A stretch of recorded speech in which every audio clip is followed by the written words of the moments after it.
问你们，如果你们以后在学校被别人欺负了怎么办呀？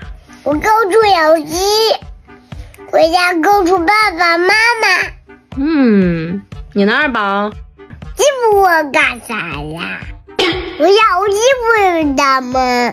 不是，妈妈说假如就是假装你在学校被别人欺负了怎么办？我就大声告诉他，你欺负这爷爷，我不爱跟你玩。啊，那要是他还欺负你怎么办呢？